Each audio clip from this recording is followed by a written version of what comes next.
$500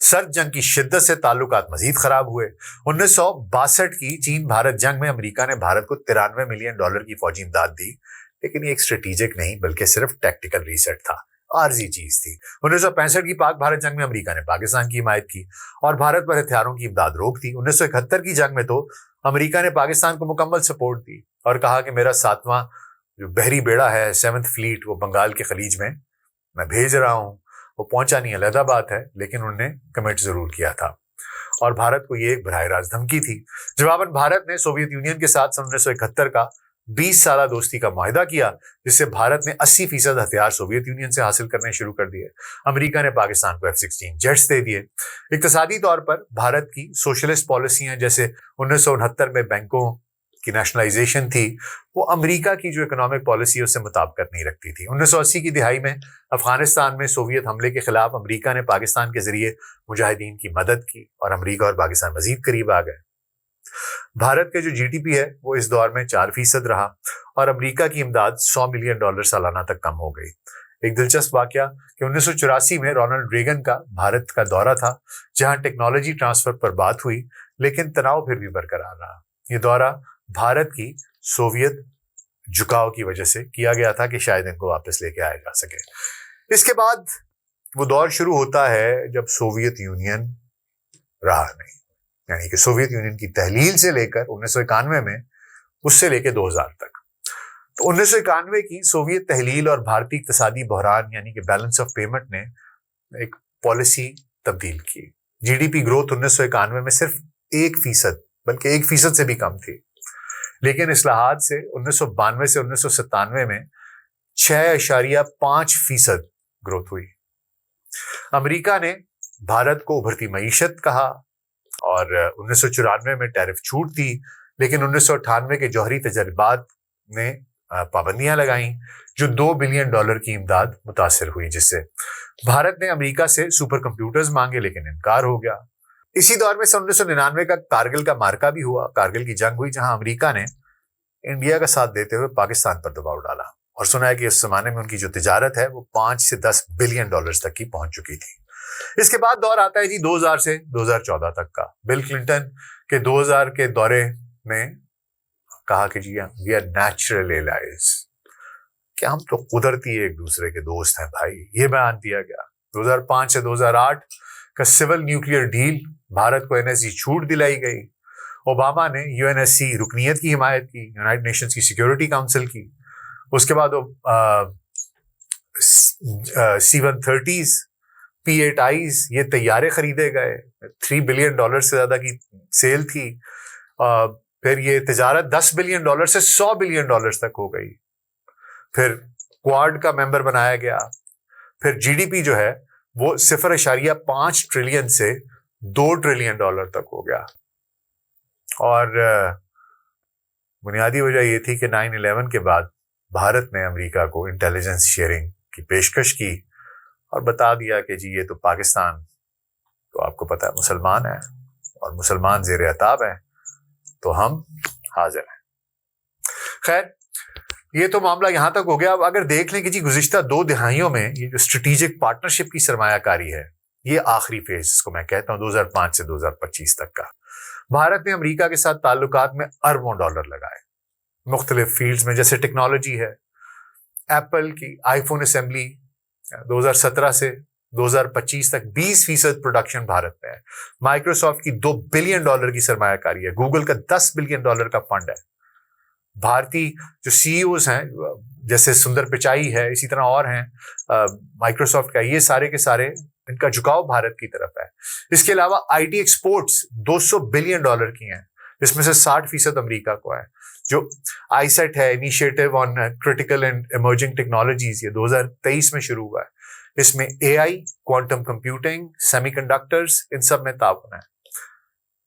وہ جس طریقے سے انڈیا اس فیلڈ میں ترقی کرنے کی کوشش کر رہا ہے، اپنا AI بنانے کی کوشش کر رہا ہے، اور اس کے ساتھ ساتھ وہ اپنے سیمی کنڈکٹرز تاکہ چپس تائیوان سے نہ بنانے پڑیں وہ بنانے کی کوشش کر رہا ہے، اور اس سے وہ امریکہ کے ساتھ تعاون ہو رہا ہے اور ان کی کمپنیاں ادھر انویسٹ بھی کر رہے ہیں اور اپنی ٹرانسفر آف ٹیکنالوجی بھی ہو رہی ہے۔ اس کے علاوہ ڈیفینس میں $24 بلین کے ہتھیار خریدے گئے ہیں۔ ایک اپاچی ہیلی کاپٹرز 22 اپاچی ہیلی کاپٹرز خریدیں گے $3 بلین کے 2015 میں. یہ حملہ آور ہیلی کاپٹرز ہوتے ہیں جو زمینی حملوں کے لیے استعمال کیے جاتے ہیں. پھر 24 MH-60R ہیلی کاپٹرز خریدے گئے ہیں جو $2.6 بلین کی ڈیل تھی 2020 میں ہوئی ہے. اور یہ کس لیے ہوتا ہے؟ یہ ایٹمی سب میرین وارفیئر کے لیے آپ دوزوں کا مقابلہ کرنے کے لیے استعمال کیے جاتے ہیں.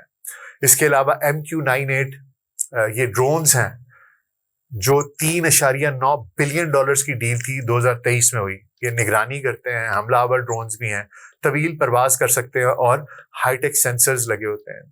اس کے علاوہ کوارڈیلیٹرل سیکیورٹی ڈائلاگ، یہ 4 ممالک ہیں جی جن میں امریکہ، بھارت، جاپان، آسٹریلیا، ان کا انڈو پیسیفک سیکیورٹی اتحاد ہے جو 2007 سے شروع ہوا اور 2021 میں اس کا سمٹ ہوا جو چین کی توسیع کے خلاف ایک اسٹریٹجک یہ اتحاد ہے. اس کے علاوہ GSOMIA general security of military information agreement 2002، یہ خفیہ فوجی معلومات کی شیئرنگ جو دونوں ممالک کے درمیان انٹیلیجنس ایکسچینج کو محفوظ بناتا ہے. یہ آپ نے دیکھا ہوگا 9/11 کے فوراً بعد 2002 میں ہی ہوا ہے. اس کے بعد لیموا ہے، LEMOA، یہ logistic exchange memorandum of agreement ہے، یہ 2016 میں سائن ہوا. لاجسٹک سپورٹ جیسے ایندھن، ریپیئر مینٹیننس ہے، مرمت ہے، سامان کی شیئرنگ ہے اور فوجی آپریشنز کو آسان بنانے کے لیے جو سارا اکوپمنٹ ہے اس کا معاہدہ ہے. پھر اس کے بعد کامسکا ہے جو communication capability and security agreement ہے جو 2018 میں ہوا. یہ محفوظ کمیونیکیشن سسٹمز کی مطابقت جو ریئل ٹائم ڈیٹا شیئرنگ کی اجازت دیتا ہے. اس کے بعد بیکا ہے، basic exchange and cooperation agreement, یہ 2020 میں ہوا جو اسپیشل انٹیلیجنس شیئرنگ جیسے میپس اور سیٹلائٹ ڈیٹا جو کہ میزائلز اور نیویگیشن میں مدد دیتا ہے اس کے بارے میں تھا. اس کے علاوہ مشترکہ مشقیں ہوئی ہیں مالابار میں 1992 میں، نیول وارفیئر ہوئی اس کی ہوئی. پھر اس کے بعد ٹائیگر ٹرائمف 2019 میں ہوئی، یہ بیسیکلی ڈیزاسٹر مینجمنٹ کے لیے اس کی تھی. یہ ساری کی ساری ہوئیں. یہ ڈیفینس کے فیلڈ میں ان کی آپس کی پچھلے 20 سال کی جو اگریمنٹس ہوئے ہیں، اکوپمنٹ لیے ہیں، یہ ان کی پیش رفت ہے. اس کے علاوہ معیشت کو دیکھیں 2024 میں تجارت $128.9 بلین تھی. بھارت سے امریکہ کو $87.4 بلین، جس میں سے ٹیکسٹائل 20%، فارما 15%، جواہرات 10% یعنی کہ جیمز، IT سروسز 25% تھا. امریکہ سے بھارت کو 41.5 بلین تھی. طیارے اور ایویشن پارٹس اس میں 15% تھے، قدرتی گیس اور LNG 20% تھی، مشینری اور الیکٹرانکس 25% تھی اور بھارت کا سرپلس $45.9 بلین ہے جو امریکہ کے لیے تناؤ کا باعث ہے. توانائی میں بھارت نے امریکہ سے LNG درآمد شروع کی 2016 سے $10 بلین سالانہ. فارما میں بھارتی جنیرک دوائیں امریکہ کی 40% مارکیٹ پر قبضہ کرتی ہیں جو سستی ادویات فراہم کرتی ہیں. ثقافت کی بات کر لی جائے تو جناب بالی ووڈ، اس کی جو وہ سلم ڈاگ ملینئر سے کہانی 2008 سے شروع ہوتی ہے، نیٹ فلکس پہ سیکرٹ گیمز آتی ہے، دیوالی امریکہ میں منائی جاتی ہے اور جو 4.5 ملین بھارتی امریکی ہیں وہ سیاست میں، ٹیکنالوجی میں، ہر سیکٹر میں، بزنس میں، ہر جگہ پر چھائے ہوئے ہیں. جیسے کملا ہیرس تھیں جو سابقہ نائب صدر تھیں، ہو سکتا ہے وہ صدر بن جاتی اور ان کو بڑی خوشی ہو رہی تھی کہ جناب، تو وہ یہ سب کے سب لوگ ایک بہت بڑا اس میں ڈالتے ہیں، افیکٹ کرتے ہیں. 5000 ریسٹورینٹس ہیں انڈین فوڈ کے امریکہ میں. اور اب انڈینس کو ایک لیجیٹمیٹ آئیڈینٹی مل گئی ہوئی ہے US سوسائٹی میں. ان کو اب تسلیم کر لیا گیا ہے ایک اکائی کے طور پر کہ ہاں یہ ہمارے معاشرے کا ایک حصہ ہے اور وہ بڑے انفلوئنشل ہیں. ان کی آپس میں جو ایک دوسرے کو وہ سپورٹ کرتے ہیں وہ کمال ہے.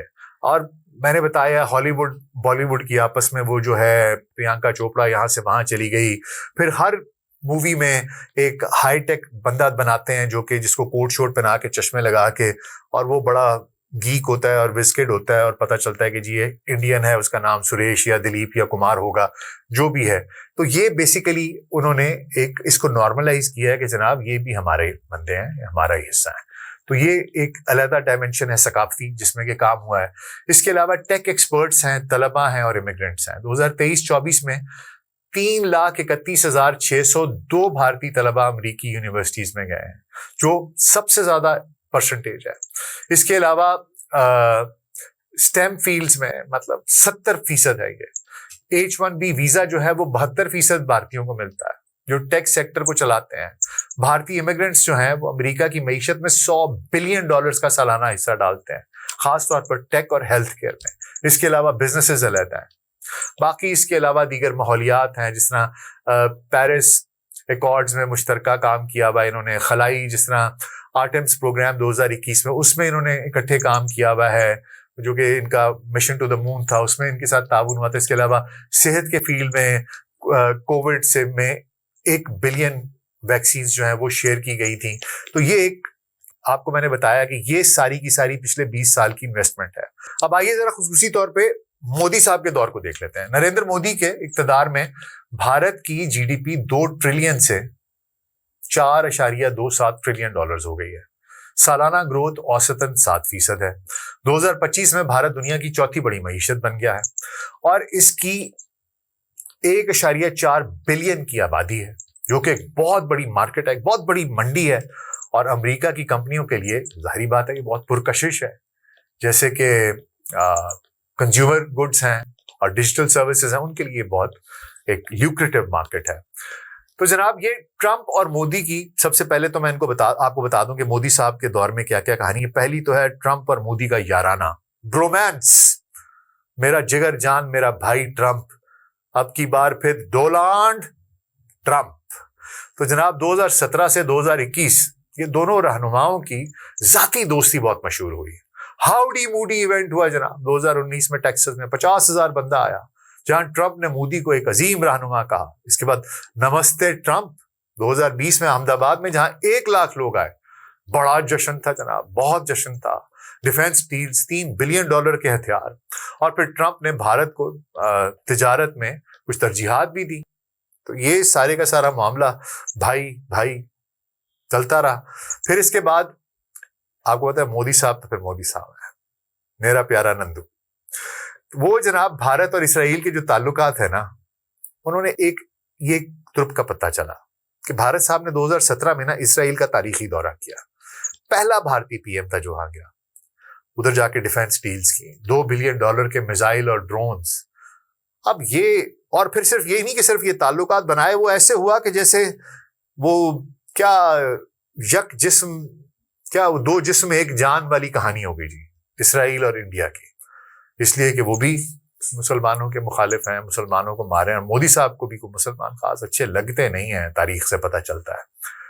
تو وہ بھائی بن گئے ایک دم سے. اتنی دفعہ میں یہ بتا چکا ہوں کہ پی ایل او کو سب سے, جو پیلسٹینین لبریشن آرگنائزیشن تھی, اس کو سب سے پہلے انڈیا نے تسلیم کیا تھا, اور وہی انڈیا جا کے اسرائیل کا بھائی بن گیا. اب جب انڈیا اسرائیل کے قریب ہوا تو امریکہ کے لیے بہت خوش آئند بات تھی, کیونکہ امریکہ اور اسرائیل کی ان کی تو اسٹریٹجک پارٹنرشپ ہے, اور وہ تو بھائی ہیں. اس کے بعد یہ جو تعلقات ہیں یہ I2U2 اتحاد کا, اس پہ کلمنیٹ ہوتے ہیں. یہ اس کا ریزن بنے جس میں امریکہ, united states of America, UAE, Israel اور انڈیا, I2U2, اور یہ ایک دوسرے کو مدد دیتے ہیں مشرق وسطیٰ میں اقتصادی تعاون میں. بائیڈن دور کی بات کر لیں, 2021 سے 2024 تک کا یہ جو 4 سال تھے, اس میں تعاون جاری رہا. کوارڈ, اس کے سمٹس ہوتے رہے, آئیسیٹ کا آغاز ہوا, لیکن ساتھ ساتھ تناؤ بھی تھوڑا بہت جاری رہا. جیسے انسانی حقوق پر اور CAA پر تنقید ہوتی رہی, تجارت مزید بڑھی, اور بائیڈن نے بھارت کو جمہوریت کا چراغ کہا. اس کے ساتھ ساتھ مودی صاحب نے, اور یہ جو بھارت کی گورنمنٹ ہے, یہ اس سے پہلے کئی خیر جو برکس اور SCO میں ان کی شمولیت ہو چکی ہوئی تھی, وہ اس کو بھی انہوں نے مزید بڑھایا. یہ ساتھ ان کے مل کے برکس کے ساتھ ایک ڈی ڈالرائزیشن کا پروگرام ہے, اس کے اوپر کام کرتے رہے کہ ایک آلٹرنیٹ کرنسی ہونی چاہیے, ڈالر کی جو اجارہ داری ہے اس کو ختم ہونا چاہیے. ان چیزوں کی وجہ سے بھی ایک اثر پڑا امریکہ کے ساتھ جو تعلق ہے اس کے اوپر. دراصل روس, چین اور امریکہ کے درمیان بھارت ایک بہت ہی مشکل قسم کے بیلنسنگ ایکٹ میں ہے. چین کے ساتھ وہ برکس اور SCO کے ممبر بھی ہیں, ہمسائے بھی ہیں, لیکن ساتھ ساتھ گلوان کا تنازع ہوتا ہے 2020 میں.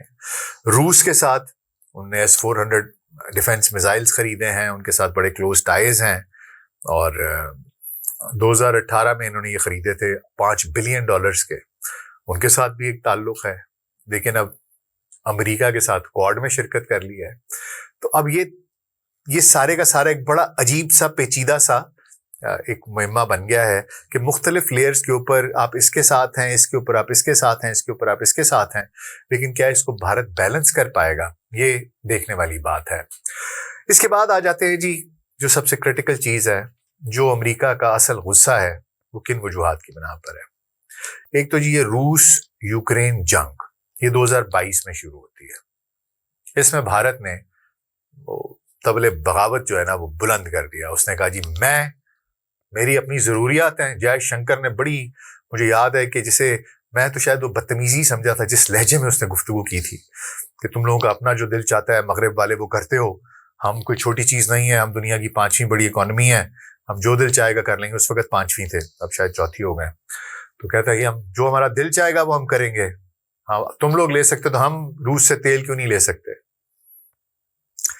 اب اس کی حقیقت آپ کے سامنے بتاتے ہیں جناب. دراصل 2022 میں جب جنگ شروع ہوئی تو اس پر بھارت نے روس سے تیل خریدنا جاری رکھا, اور یہ جو تیل اب کیونکہ روس کے اوپر پابندیاں لگی ہوئی تھی تو وہ رعایتی نرخوں پہ بیچ رہا تھا. اور دوسرا یہ تھا کہ جو کرنسی یوز ہو رہی تھی وہ بھی ڈالرز یوز نہیں ہو رہے تھے, یا روپیہ یوز ہو رہا تھا ہندوستانی, یا روبیلز یوز ہو رہے تھے. ٹھیک ہے, اب یہ کتنا تیل درآمد ہوا ہے یہ ذرا میں آپ کو بتا دیتا ہوں کہ جنوری سے جولائی 2025 تک اس کے درمیان 1.73 ملین بیرل روزانہ, جو 42% درآمد بنتی ہے بھارت کے ٹوٹل تیل کی. اس سے بھارت نے 2022 سے 24 میں اندازہ ہے کہ $25 بلین کی بچت کی ہے. اور وہ جو امریکہ کی پابندیاں تھیں جو اس نے لگائی ہوئی تھیں روس کے اوپر, ان کو تقریباً نلیفائی کر دیا, جس کی وجہ سے امریکہ خفا ہے. اور اسی وجہ سے روس کی جو اکانومی ہے وہ پوٹن نے بیٹھنے نہیں دی. اب آئیے ذرا نظر ڈال لیتے ہیں کہ یہ جو تیل اتنا آ رہا ہے یہ کہاں جا رہا ہے. ہندوستان میں, بھارت میں کہاں جاتا ہے یہ تیل, خریدار کون ہے, ریفائننگ کہاں ہو رہی ہے, اس کو دوبارہ کیسے فروخت کرتے ہیں, کون کون ہے جو اس میں شامل ہے. تو جناب یہ جو معاملہ ہے یہ بھارت کی معیشت کے لیے نہایت ہی منافع بخش تھا, لیکن یہ عالمی تنازع کا باعث بن رہا ہے. اب میں آپ کو بتاؤں کہ جو اس کا حجم ہے وہ 2024 میں وہ اوسط 1.8 ملین بیرل روزانہ تھا, تقریباً 88 ملین ٹن بنتا ہے کل. 2025 کے پہلے نصف میں 1.73 سے 1.8 ملین بیرل روزانہ ہوتا رہا, جو بھارت کی کل تیل کی برآمدات کا 35 سے 42% ہے. مختلف ذرائع کے مطابق 36 سے 40% بھی کوٹ کیا جاتا ہے. جولائی میں یہ کچھ کم ہو کے 1.5 ملین ہوا, لیکن اگست میں پھر دوبارہ یہ 2 ملین تک واپس چلا گیا, اور جون میں بھی 2.08 ملین. یہ اضافہ ڈرامائی ہے. کیوں ڈرامائی ہے؟ کیونکہ 2022 کے بعد جہاں یہ 42% تیل لے رہے ہیں روس سے, 2022 سے پہلے یہ صرف 0.2% سے 1% تیل لیتے تھے روس سے. 0.2% سے 1% تیل, اور کہاں 42%. مسئلہ یہ ہے کہ اگر آپ یہ سمجھتے ہیں کہ پوری دنیا اور امریکہ کے ماتھے کے اوپر اردو کی حروف تہجی کا 8واں حرف لکھا ہے تو ایسا نہیں ہے. آپ سمجھتے ہیں اگر کہ آپ بہت تیز ہیں, آپ بہت چالاک ہیں, تو ایسا نہیں ہے مودی جی. دنیا دیکھتی ہے کہ کیا ہو رہا ہے. آئیے اب آپ کو یہ بھی بتا دوں, اس کا فائدہ بھارت کے عوام کو نہیں ہوا, لیکن میں آپ کو بتاتا ہوں کس کو فائدہ ہوا ہے. جناب جو کمپنیاں اس میں استعمال ہوئی ہیں وہ پرائیویٹ ریفائنریز ہیں, اور جنہوں نے کہ اس سے اربوں کمائے ہیں.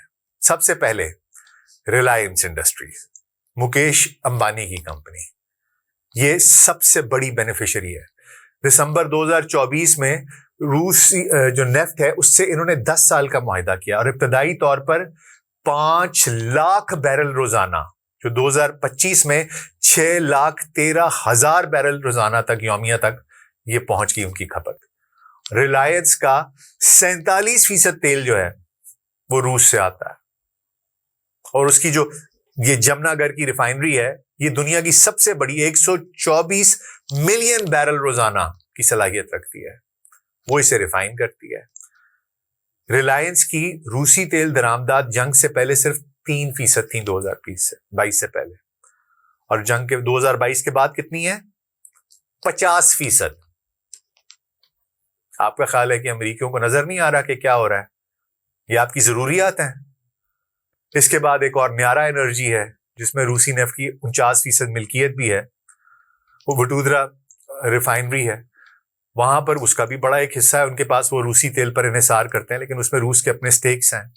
پھر انڈین آئل کارپوریشن ہے جو سرکاری کمپنی ہے، وہ بھی شامل ہے، لیکن اس کا بہت تھوڑا سا حصہ ہے، زیادہ تر یہی امبانی صاحب لے کے جا رہے ہیں۔ اس کے ساتھ ساتھ پھر کیا ہے کہ یہ تیل آگے جاتا کیسے، اس کو ریفائن کرتے ہیں، ریفائن کرنے کے بعد کیسے جا رہا ہے، گوتم اڈانی کا کردار آتا ہے۔ براہ راست ریفائننگ تو وہ نہیں کرتا، لیکن اڈانی جو ہے وہ پورٹس جیسے منڈرا پورٹ ہے اس سے روس تیل کی درآمد، انرجی سیکٹر میں توسیع، پھر اڈانی ٹوٹل گیس اور دیگر اس طرح کی جو چیزیں ہیں، اڈانی گروپ نے بھی، انہوں نے بھی ریفائنڈ پروڈکٹس کی ایکسپورٹ سے بہت فائدہ اٹھایا ہے۔ کن ممالک میں فروخت ہوا ہے یہ سارا کچھ؟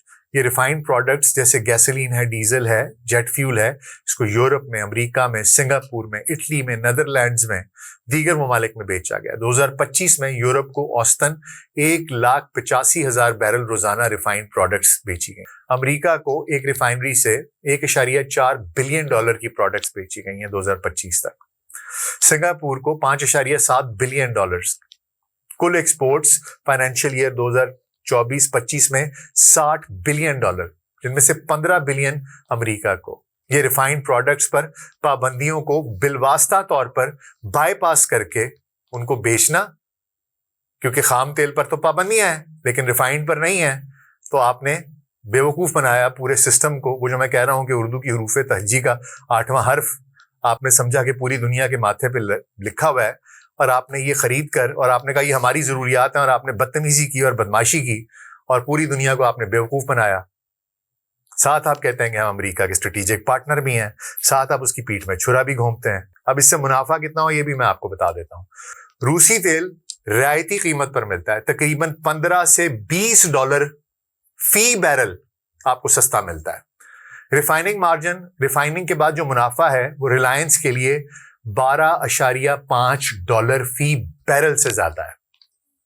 یہ جو کل اضافی منافع ہے، یہ وہ بیسنٹ جو ہے، اسکاٹ بیسنٹ، ان کے مطابق $16 بلین ہے 2022 سے اب تک۔ وہ کہتے ہیں یہ اس آربیٹریج جو رعایتی خرید اور مہنگی فروخت سے انہوں نے کمایا ہے۔ 2024-25 میں ریلائنس نے اکیلے $6 بلین کا منافع کمایا، اور اڈانی گروپ نے بھی اربوں کمائے ہیں۔ تو کل ملا کر بھارت نے $25 بلین کی بچت کی ہے، لیکن ریفائنریز نے اسے منافع میں تبدیل کیا ہے۔ اس سے بھارتی عوام کو یا بھارتی جنتا کو کوئی فائدہ نہیں ہوا۔ دراصل بھارت میں پہلے بھی تنقید ہوتی ہے جی، یہ جو مودی، امبانی، اڈانی نیکسس ہے نا، اس کو تنقید کا نشانہ بنایا جاتا ہے۔ کرپشن کے چارجز لگتے ہیں، فیوریٹزم کی بات ہوتی ہے، اپوزیشن پارٹیز جیسے کانگریس ہے وہ الزام لگاتی ہے کہ مودی حکومت نے پالیسیاں تبدیل کر کے انہیں خصوصی طور پر فائدہ دیا ہے، جیسے ایئرپورٹس ہیں، پورٹس ہیں، انرجی کانٹریکٹس ہیں، حتیٰ کہ روسی تیل کی درآمدات ہیں اس میں آسانی ہے۔ اڈانی پر امریکہ میں آلریڈی برائبری کے چارجز ہیں جی، $250 ملین کا برائب کا الزام ہے 2024 میں لگا تھا، جو مودی سے لنکڈ ہے کسی نہ کسی طریقے سے کہا جاتا ہے۔ اور بھارتی میڈیا میں آپ دیکھیں تو گودی میڈیا ہے، وہ تو آپ کو بتاتا ہی نہیں ہے، کوئی سوال پوچھتا ہے تو اس کو دیش دروہی کہہ دیتے ہیں، اس کو پاکستان کا ایجنٹ کہہ دیتے ہیں، اس کو مسلمان کہہ کے دھمکیاں لگاتے ہیں۔ لیکن یہ ہے کہ ہم رام مندر بنا دیں گے، ہم کوئی اور مندر بنا دیں گے، ہم کوئی ایک دوبارہ شوشہ چھوڑ دیں گے مذہب کے نام پر، اور پورے لوگ جو ہیں ان کو اسی طریقے سے بیوقوف بنایا ہوا ہے۔ اور کوئی بات کرتا ہے ملک کی، کوئی ان سے سوال پوچھتا ہے تو اس کو پکڑ لیتے ہیں اور اس کو کہتے ہیں کہ تم نے تو گستاخی کی ہے، تم نے ہندوازم کے اوپر گستاخی کی ہے، تم تو بھارت کے سگے نہیں ہو، اور اس کو کسی نہ کسی طریقے سے پاکستان سے یا اسلام سے جوڑ کر اس کی طبیعت سیٹ کر دی جاتی ہے۔ ناقدین پھر بھی کہتے ہیں کہ جی مودی صاحب جو ہیں یہ ان کو بچاتے ہیں، اور وہ کہتے ہیں کہ یہ کرونی کیپٹلزم ہے اور یہ بھارت کی معیشت کو بدنام کر رہا ہے، اور غریب کو اس کا کوئی فائدہ نہیں ہو رہا۔ یہ نیکسس اربوں کماتا ہے جبکہ عام لوگوں کو مہنگائی کا سامنا ہے۔ اب جناب آئیے ایک اور امپورٹنٹ پہلو پہ آ جاتے ہیں کہ سوال بھارتی میڈیا یہ کر رہا ہے کہ جی ہمیں کیوں سزا دی جا رہی ہے اور چین کو کیوں نہیں سزا دے رہے، ہمیں کیوں کہہ رہے ہیں کہ 25 سے 50% ٹیرف کر دیں گے، ٹرمپ اس طرح کیوں کہہ رہا ہے؟ ہم اکیلے تو نہیں ہیں جو روس سے تیل لے رہے ہیں، چین بھی تو لے رہا ہے، اس کی کیوں تم برداشت کر رہے ہو اور ہمیں کیوں تم اس کی سزا دے رہے ہو؟ تو جناب اب امریکہ جو ہے یہ کیوں آپ کے ساتھ اس طریقے سے کر رہا ہے، یہ میں آپ کو بتا دیتا ہوں۔ دراصل 2022 سے پہلے چین کی جو تیل کی درآمدات تھیں اس کا 13% جو تھا وہ روس سے آتا تھا. 2022 کے بعد جب یہ جنگ ہوئی ہے تو وہ 13% سے بڑھ کر 16% ہو گیا. کچھ ذرا یہ کہتے ہیں جی 20% ہو گیا، لیکن 13 سے 16% ہوا ہے.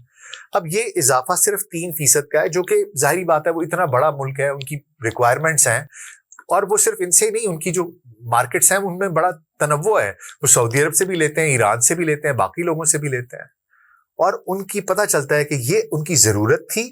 13% پہلے لے رہے تھے، 16% تک چلا گیا. تو ضروریات پوری کرنا اس کو کہتے ہیں کہ 13 سے 16% کی انکریز ہوئی ہے. لیکن بھارت کی روسی تیل درآمدات جو ہے وہ 2022 سے پہلے صرف 0.2% سے 1% تھیں، جو اب 42% ہیں. اب یہ ایک ڈرامیٹک جمپ ہے، اور امریکہ اس کو سمجھ رہا ہے، دیکھ رہا ہے، اور اس کو یہ سمجھ آ رہی ہے کہ یہ موقع پرستی ہے اور پروفیٹیرنگ ہے.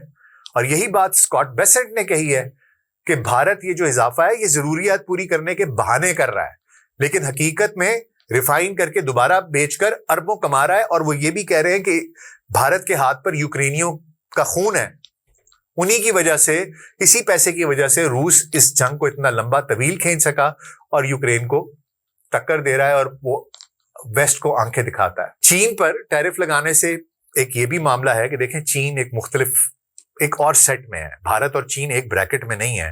بھارت جتنی مرضی خواہش کر لے، بھارت ابھی چھوٹا راجن ہے. وہ اس چھوٹے سے جو آپ کے یہ جو لوکل ایریا ہے، یہ اس کا سب کانٹیننٹ کا جو ایریا ہے، یہاں پر آپ بدماش سمجھ سکتے ہیں اپنے آپ کو، لیکن آپ گلوبل لیول کے اوپر جب جاتے ہیں تو آپ بالکل پپلو ڈپلو ہیں.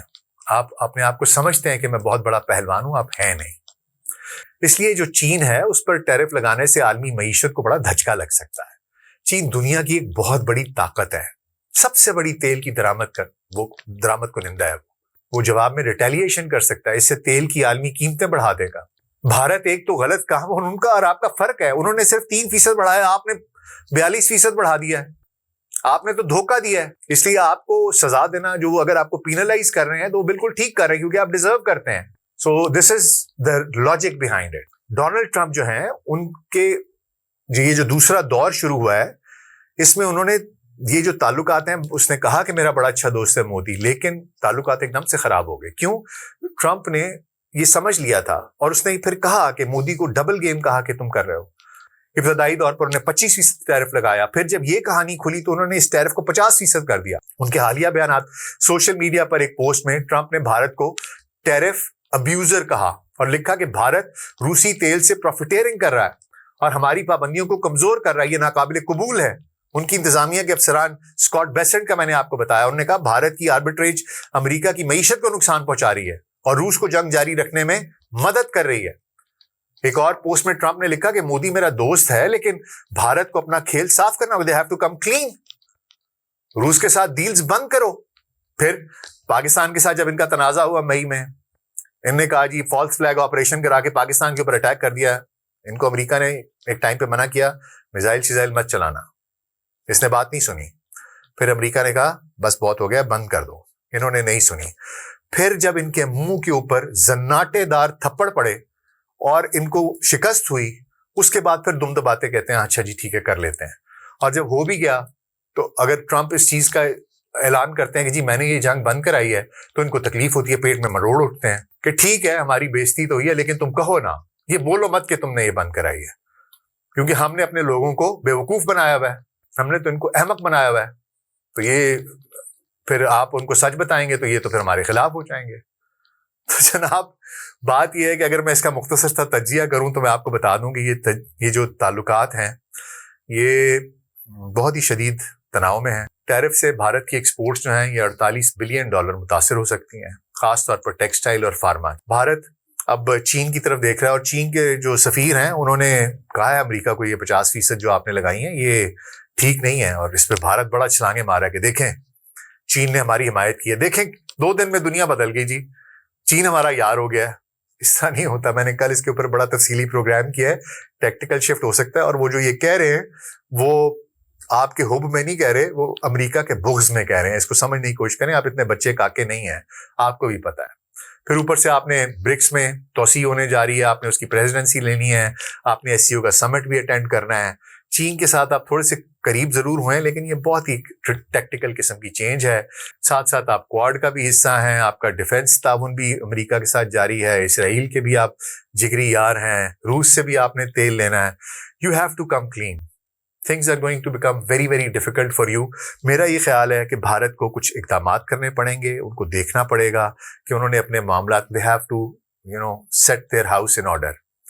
یہ جو ساری چیزیں ہیں یہ ایک بہت بڑا جسے کہتے ہیں نا ایک میس ہے جو مودی حکومت نے مچا دیا ہے, ان کی خارجہ پالیسی نے بھی, اور آف کورس یہ جو ان کی درپردہ امبانی اڈانی یہ جو ان کے دلارے ہیں میرے دو انمول رتن, تو یہ جو اپنے ان کے دو انمول رتن ہیں ان کو کسی حد تک فائدہ دیں. بھارتی عوام کو تو آپ نے بیوقوف بنایا ہوا ہے مذہب کے نام پر, دیش بھکتی کے نام پر, ان کو اندھ بھکت بنا لیا اپنا, لیکن یہ دنیا تو دیکھ رہی ہے آپ کو کہ آپ کیا کر رہے ہیں. تو کائنڈلی اس چیز کو بھی سیدھا کریں, یہ سارے کے سارے معاملات آپ کے لیے بڑے مشکل ہونے والے ہیں. You have to do that, otherwise you will be in thick soup. یا تو یہ ہے کہ آپ انتظار کر لیں 3-4 سال, ٹرمپ صاحب چلے جائیں گے تو پھر آپ کے پاس ایک کلین چٹ ہوگی. اگر آپ اگلے پریزیڈنٹ کون آتا ہے کون نہیں آتا, اس کے ساتھ آپ کا تعلق کیسا ہوتا ہے, یہ بعد میں دیکھنے کی بات ہے. ہو سکتا ہے جے ڈی وینس آ جائے, وہ تو آپ کا داماد ہے, تو پھر ہو سکتا ہے آپ کے لیے معاملات بہتر ہو جائیں. بہرحال جی, بھارت ایک بہت ہی جسے کہتے ہیں نا یہ جو منافقانہ اس کی ہتھ کنڈے تھے وہ بڑے دنیا کے سامنے کھل گئے ہیں. ایک بڑی مشکل سچویشن میں ہے بھارت, اور کس طریقے سے اس سے نکلتا ہے یہ دیکھنے کی ضرورت ہے, کیونکہ بھارت اور امریکہ کے تعلقات پچھلے 20 سال میں سب سے نچلی سطح پر اس وقت موجود ہیں. Let's see how Bharat comes out of it, کس طریقے سے اس کو ٹیکل کرتے ہیں. آپ بھی دیکھیے, ہم بھی دیکھتے ہیں. آپ کا اس بارے میں کوئی کامنٹ ہے, سجیشن ہے, کوئی کریکشن ہے میری کسی بات میں, تو بھی ضرور نیچے بتائیے گا. میں بہت خیال رکھیے گا. شکریہ.